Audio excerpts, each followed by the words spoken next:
Welcome to the Chief Endurance Officer Podcast. I'm your host, Greg McDonough. Each week, we hear real time stories from athletes and CEOs on how to maximize performance through an endurance mindset. Let's get started.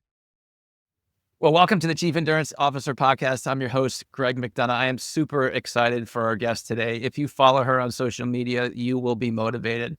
She is a Team USA triathlete, and just this week, according to her Instagram feed, learned that she qualified for Worlds of the Olympic distance. Congratulations on that. And most impressive is this is a hobby. It's her full-time job. She's part of the high-performing wealth management team. Please welcome Dani Berke. Welcome, Dani. Thank you. Thank you. I am so excited and grateful to be here today. So yeah, and coming up a high with just some really great news as far as triathlons go. So thank you so much. I can't wait to dig into that. But before we do that, I love talking Yeah. about the endurance mindset. So, Dani, how has your endurance mindset impacted your life unexpectedly? Yeah, absolutely. This is a great question. I follow your podcast, so I knew it would be the first one to come up. And so yeah, I really took some time to reflect on that. And like the endurance mindset for me, like if I were to define it, it's we endure, we do hard things, we practice persistence and being resilient and just staying strong, like mentally and physically. And so through like endurance training, it's like we just continually like flex that muscle and practice that mindset. Um, and then it just helps us. I feel like it helps me just show up better in every other aspect of like my life.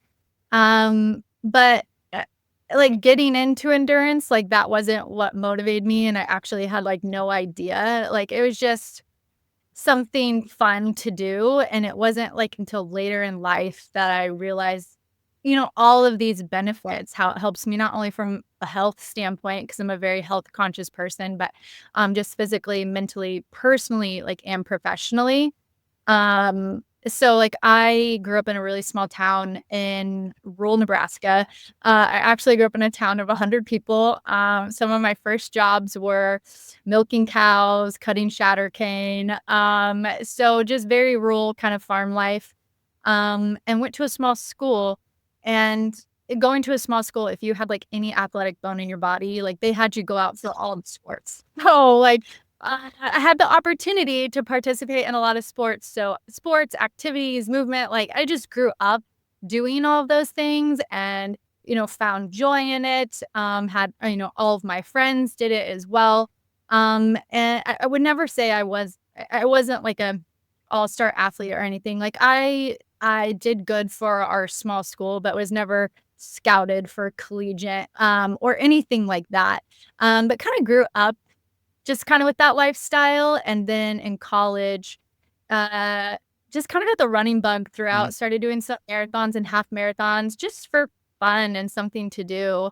And then it wasn't until about 4.5, 5 years ago, like 2020, where I had a couple of kids, so I have a 5 and a 7-year-old now, and was just getting out of that pregnancy phase and getting back into just doing some training and stuff for movement and to stay healthy. And a friend asked me like, "Hey, would you wanna do a triathlon with me?" And it had been something that always intrigued me. And so I was like, "Sure." I'm kind of spontaneous. I'm like, "Sure, why not? Like, let's do it." And I had about 6 or 7 weeks to train for the first race. It was doing a sprint distance, so there's sprint and Olympic distance, and then you can get into the real, like, endurance races, which is your half Ironman and then your full Ironman. So, I live in the sprint and Olympic distance, which is still, you're racing for an hour and a half, 2.5 hours, so it's a long endurance bout. Um, but so I signed up and I actually didn't like know how to swim at this time. Like I could go in a lake or a pool and, I could get from A to B and tread water and not drown.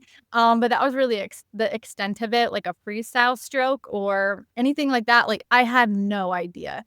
So, like, the first 6 or 7 weeks was just literally me throwing myself in a pool for, like, 3 to 4 times a week, trying to just swim a half a mile because that was how long I had to swim, for the sprint distance. And, it's just all about getting your breathing down, Right. but, like, it's practice. The first time I went in there, I'm like, "I'm gonna swim some lengths." And I did 1 length, and I had to stop because I was just, like, exhausted and couldn't breathe. Well, it's to that point that you made earlier, right? It's like flexing that muscle and using it over and over again. Um, what you left me a breadcrumb earlier around that point and how endurance is helping you show up better in life, in all aspects of life. I would love to hear, Danny, like, how have you seen that show up professionally, like that endurance mindset, and give us some insights there as well. Yeah, yeah, absolutely. Um, I think I can continue to relate to that, like, on this first race. Like, as I was training for it, um, I actually received news that our youngest got diagnosed with a really scary disorder. It's called lissencephaly, where a third of the right side of her brain didn't develop. And then that also caused her to have cerebral palsy.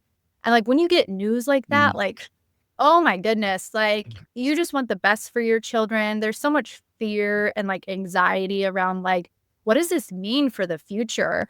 And you know, that's, like, when the endurance mindset, like, really started resonating with me, because, it was scary, it was stressful, it was overwhelming, but, I just had to take a step back and be like, "Those things are out of my control, and I just have to focus on, just taking one step at a time," and, like, whenever you're in races and doing something hard and it's like, "Oh my gosh, I have, like, 20 miles left to bike and then 6 miles to run, like, this is hard and uncomfortable, but, like, if I just take a step back and focus on just, like, taking that next step, and eventually getting to the end, that is, like, a mindset that really has lived with me throughout that experience, and, like, that shows up professionally as well in the workplace. I work at Park Avenue Capital as a director of marketing there, and we're doing some really cool things. We are the fastest growing, wealth management firm in the Northwestern Mutual umbrella and one of the biggest.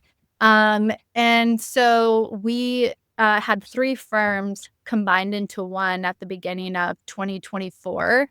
And so with that, there's so much to do from a brand and processes, and just bringing an organization together and then, continuing to grow. And so, you know, at moments, whether it's things that need to get done or lofty goals or projects, it's like, it can easily get stressful and overwhelming. But if you just take a step back, and just focus on creating a plan and just mhm. continuing to take all of the little steps. I feel like that's definitely like one way that it has showed up for me professionally as well. So I'm curious, I have to ask this question. How do your teammates see your endurance side of your life, right? Because we bring this to our family, we bring this to our work, we bring this to everything, and you kind of get two different looks, right? You get the, oh, I get it. I understand why she's putting herself through this. And then you get the other side where it's like, why are you spending, 10 hours on a weekend to run and train? Yeah. And so I'm curious at your teammates at the office, do they, how do they see your sort of other side of your life? Yeah. Um, yeah, I don't know. I've never asked them. Obviously, maybe have assumptions. But my boss had said something to me that really resonated, and it's like, yeah, like I do that. He's the one that recruited me to Park Avenue Capital, Mm, and really wanted me to fulfill the role as the director of marketing. And he just has said something that has stuck with me, and he's like, I invest in people that continually just want to work on themselves and improve themselves and push themselves. And so it's like our greatest superpower is like our ability to continue to just like refine ourselves Mhm. and continue to learn and push and improve ourselves instead of staying stuck in old habits. And so I think, that's probably one quality that I I I bring to the table, or, I practice is like I just, I continue to push myself and try and improve myself. And like I would say I have a level of grit Mhm. that it continues to show up to. It's just like, all right, we got to get something done. And it's like, okay, like let's put our heads down and like let's do this. And so I would say probably those things are, things that qualities that might show up in the workplace that they see. Yeah, So I love it. I love the investing in people, because it's spot on, and people that want to improve and curious and learners. Um, Danny, I'd love to know, you wake up one day and you're like, "This is just not the day I'm gonna get on my bike or get in the pool." Like, we do all have those moments. What's your trick to getting through that roadblock? yeah, I mean, like, it's hard, especially this time of year, like, I'm in Omaha, Nebraska, and it's January, it's cold and dark, and, there's a couple of different things. Right now, I'm actually subjecting myself to the 75 hard as, like, just a framework. I it's, just a framework to get me to, like, stay in routine, and I have a couple of friends that are doing it with me, and honestly, for me, that's what works the best Mm. is community, and, like, up until this point, like, I qualified for Worlds, which is in October, so starting to ramp up, and getting into a pretty good training program, but, leading up to getting that qualification, I had to put my head down for like a year and a half and train really hard. And that was early mornings, late nights, riding my bike in my basement, like all by myself. And I would not have been able to do that if I didn't have some sort of accountability in Mm. place for myself.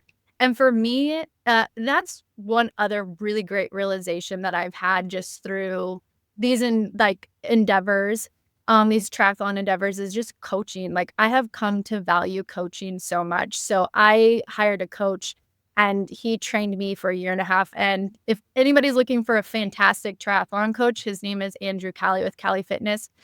By far the hardest I've ever pushed myself, like, mentally and physically. I mean, just the discipline it took and the workouts that he put me through, it was intense. But I'm just the type of person, like, I signed up for this, I'm paying for this.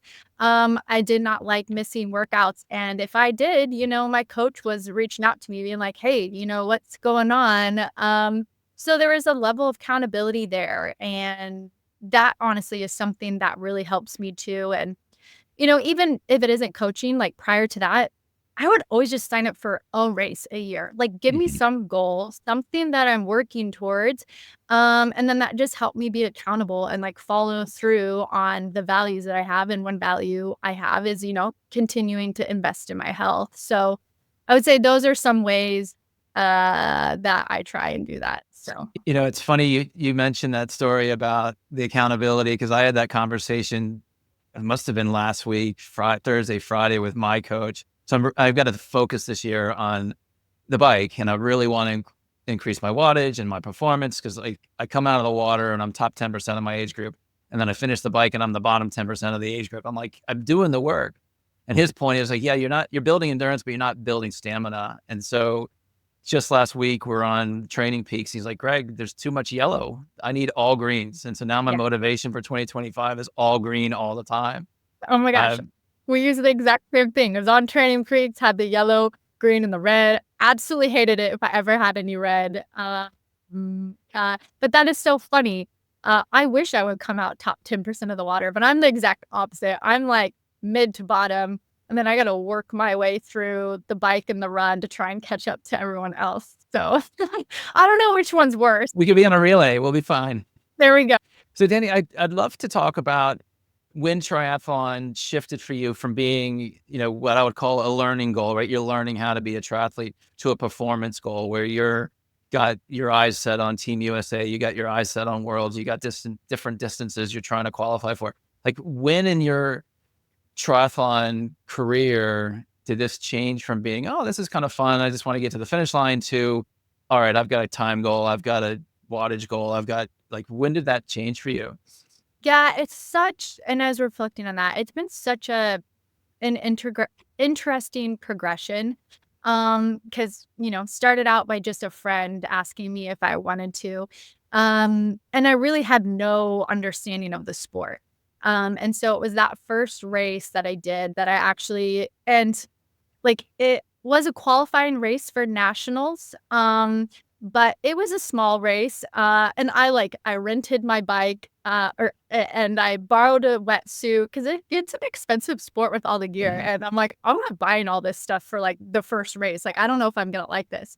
Um, but I did that first race, and I ended up qualifying for nationals in Milwaukee, and then, like, just the next year, I'm like, "Well, this is crazy, but, like, I guess we should go and see what it's all about."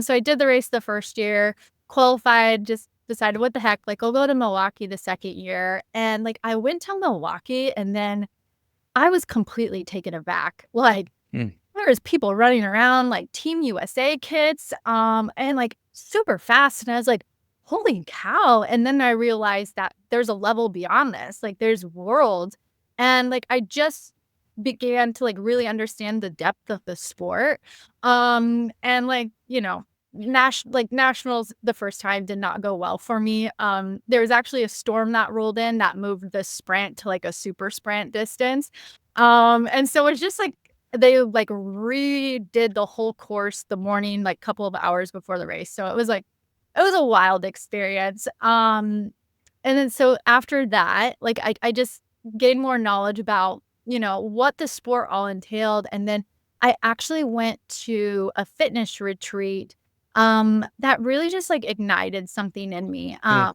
it was called HPLT, which is High Performance Lifestyle Training. It's a really cool 3-day retreat put on by a gentleman named Brian Mazza, and, like, it's just great. It brings together a lot of CEOs, founders, and we're all it's very health focused, so a lot of them are health brands, and then it just attracts a lot of, individuals, like, I call it myself, like, maybe your weekend warrior that, we're just, I don't know, out there trying to be the best person we could be and, enjoy living a lifestyle and, just pushing our own limits.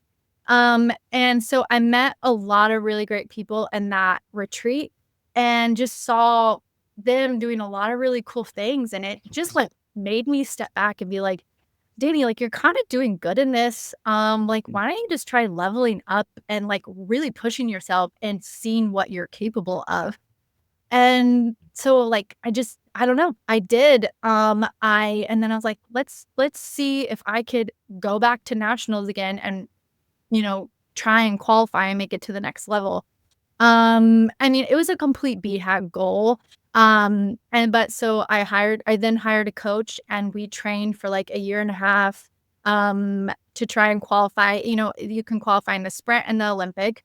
I had only done sprint up until this point, but I wanted to try an Olympic too, so, I had only raced a couple of the 2 or 3 Olympic distance races prior to nationals in September, which is it is I think, unless they have changed it, it is the only race in the US where you can race Olympic distance and qualify for Worlds, so it's Mm. bringing, like, all of the most competitive people in the US that are striving for this goal to compete in one spot, and it is the top 18 that, will qualify and go on to Worlds, and, there's hundreds of athletes, and I had to PR by, like, a ridiculous amount. It was, like, I don't know, 6 or 8 minutes or something like that, and so, like, it was a very, very lofty goal, but it was just, like, something to me, it's like, "Let's just see what you're capable of." Mm. And so I did. I put my head down, I trained with him for a year, and then I actually only placed 19th, but I PR'd by 6 minutes, but then luckily got the roll down. So someone in the top 18 couldn't make it to Australia. And so then I got the Team USA spot, just as of recently. So That's awesome. yeah. Yeah. I mean, just being around some inspiring people, I just like really ignited something in me to go for it. Yeah. So you're at race day, right? You're transitioning from the bike to the run. You must know where you line up sort of out of that top 18. Did you know, like, and talk to us about that finish line. I suspect for that type of race at that type of distance, it's an all out sprint that lasts 400 meters going into the finish, and you're pushing people out of the way because, a second matters. Talk to, Absolutely. talk to us about that story. Like, what was that like? What was that environment like? Yeah. Yeah, I mean, each distance is hard, right? Like sprint and Olympic are hard because like you're pushing yourself 80 to 90% of your max capacity, like the whole entire time. Whereas when you get into and I haven't raced, half Ironman, full Ironman, so like maybe you could speak to it better than me, but it's a little bit different because you're just going for so long.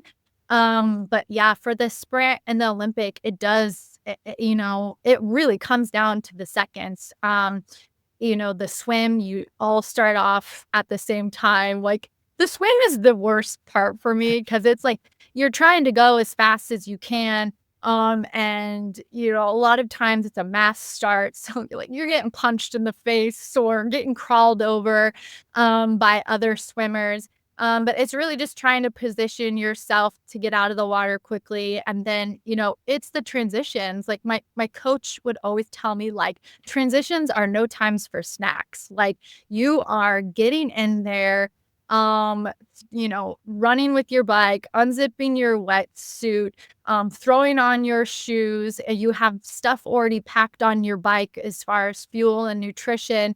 And then you're just balls to the walls onto the next part of the race. So you start with the swim, you transition to the bike, and you're pushing yourself pretty much like max capacity the whole entire time.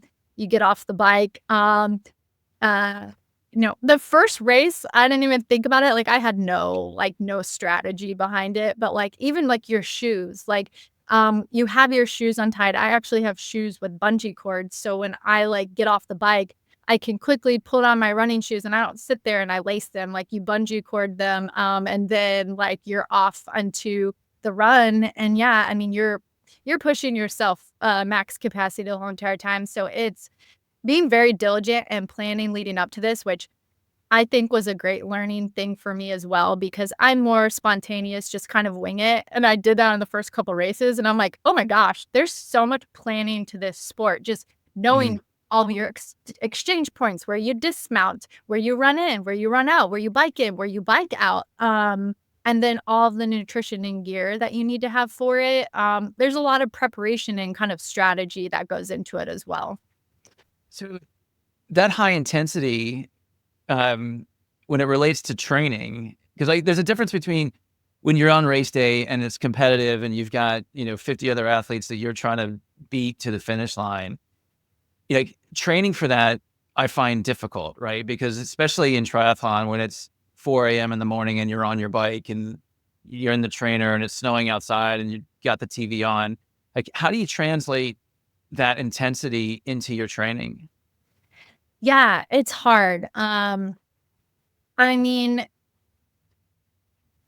I feel like the best way is to just continue to do races to get really Mm. comfortable, with, uh just that environment of athletes all around you, having to try and get in front, and just really practicing the logistics of everything.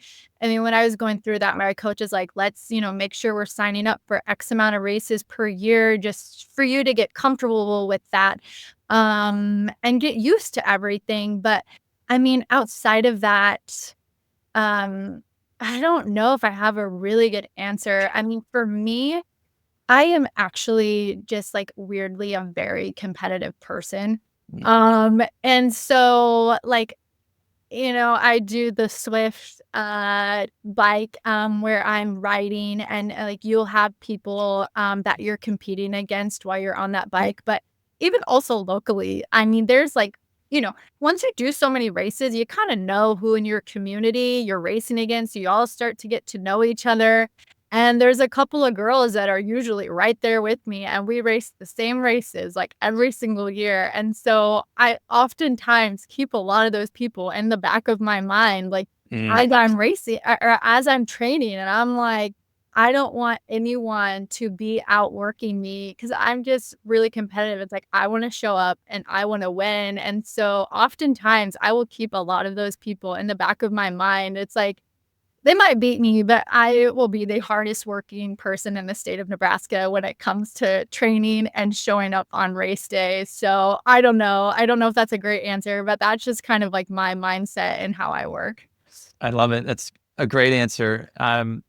So beyond Worlds, is this a path to 2028 Olympics? Give us a sense of what the long-term strategy is. I mean, I no, I actually I'm not even quite sure how people get on the Olympics, but I'm like nowhere near that caliber.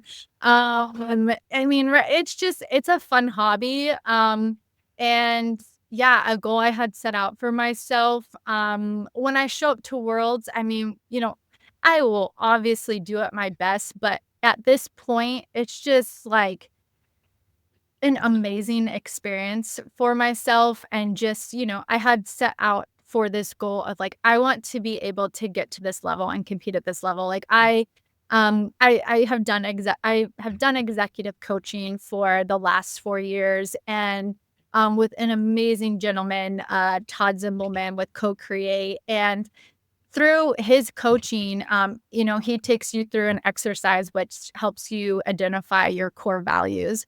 And like one of mine is mastery. And so whenever I do something, like I seek out mastery, and as I reflect on this, it's like, oh, this is what I'm doing with triathlons. It's like Worlds to me is like the pinnacle of like, okay, like I got to the elite level. Like Mm. I feel like I have mastered this sport.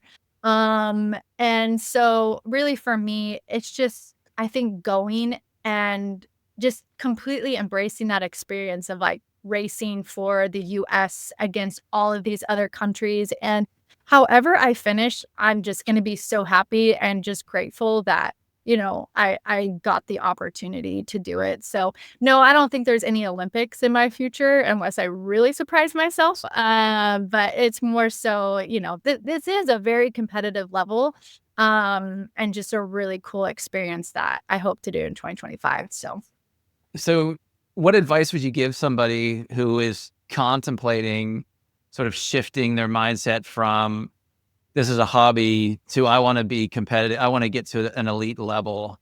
So yeah, give us some insights and some advice on that. yeah, I mean, it's just like this has been such, like, a humbling and, like, exhilarating experience because, like, I never was I was an athlete. I was a little bit above average athlete, but I was never, like, an all-star or anything.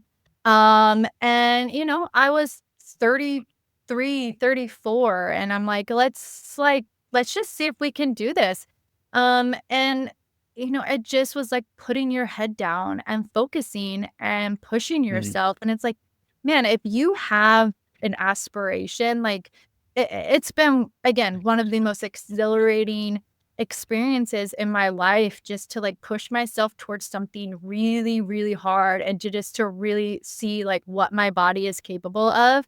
And like, if you have that desire, I mean, just go for it. Like, either you're gonna have an amazing experience because regardless, you're gonna push yourself harder than, like, you've ever done in, like, your whole entire life, and that in itself is such a great experience, and you're gonna gain so much from it.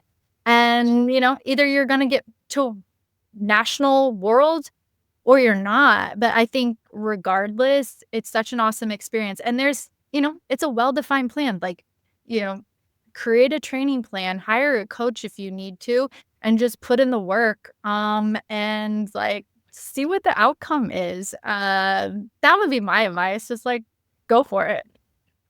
Would you also I think we talked about this earlier, finding like-minded people, Yeah, find people and get into a community, um, of folks that are also crazy, right? absolutely. It's like we are a unique bunch, and, that is one thing. It's like I definitely through racing, I've developed a community here in Omaha, Nebraska of, we're showing up every year and racing. It's like a reunion, sometimes at the races. But even, that, um, fitness retreat that I referenced that really kind of ignited things, a lot of those people, came from all over the US to attend that, but, the HPLT does a really great job. I mean, we're in WhatsApp chats together. We all followed each other on social media, and we are all like it's been such that's been such a great community too because we're just all sitting there watching each other go compete in this race, try and do, like the what is the 100-mile race in Colorado? Those Mm. crazy 100-mile, endurance races, or qualifying for Boston. It's like, I created such a great community that's like, I see them, like, pushing themselves and continuing to go after their goals, and I encourage them, and then, they turn around and are doing the same thing for me, and it's like, it's just other people continuing to Mhm. shed a light, put you forward, and keep, like, remembering, like, what is possible. So that has been a super powerful thing throughout the whole process too. How did you find HPLT? Um, how did I find that? That is a really good question. Um, I it was an individual in Omaha who had attended, and I don't know how he found it, but he basically reached out to a couple of us and was like, "Hey, I went to this retreat. I'm going back, and I Mm. thought it might be something that you would like to do. Like, do you want to come?" And we looked into it and we're like, "Yeah, this looks really cool. Like, count us in." And so there was there was 4 of us from Omaha, Nebraska, that went to this fitness retreat. They rotate the location. This time it was in Colorado, so it wasn't too far for us. But yeah, that is how I came to learn about it, and then I'm actually going to another one in just a couple of weeks in Miami. So, yeah, a group that I continue to stay engaged with. It's just full of, yeah, really good, inspiring humans. I find in life that these groups and books and learnings sort of show up at the right time, and it's hard to explain. Um, Absolutely. but sort of the universe kind of knows what you're looking for. Yeah. That's awesome. That's something to look into. So, Danny, an audience member wants to get in touch with you. What's the best way for them to get in touch with you? The best way to get in touch with me, probably just, I could share my Instagram or LinkedIn. I'm on LinkedIn, Dani Berke, with Park Avenue Capital, out of Omaha, Nebraska. So you can connect, and message me through there or my Instagram. It's just being Dani. And the profile, it says Team USA. So, they can connect with me in either of those ways. Awesome, and we'll include those links in the show notes for sure. Danny, thank you for being on the show. I think what this entire show sort of wrapped around for me was let's see what you're capable of, right? Yeah. Just asking yourself that question and putting that one foot in front of the other, setting some lofty goals. As I said in the intro, you're inspiring. Congratulations again on your world's achievement. I can't wait to see how you do this summer in Australia. Again, it's awesome having you on the show. Thanks for being here. Cool. Thank you so much. This is great. Thank you for tuning in to the Chief Endurance Officer Podcast. To hear more inspiring stories and strategies around the endurance mindset, be sure to subscribe below or visit us at chiefenduranceofficer.com. Until next time, keep pushing those limits.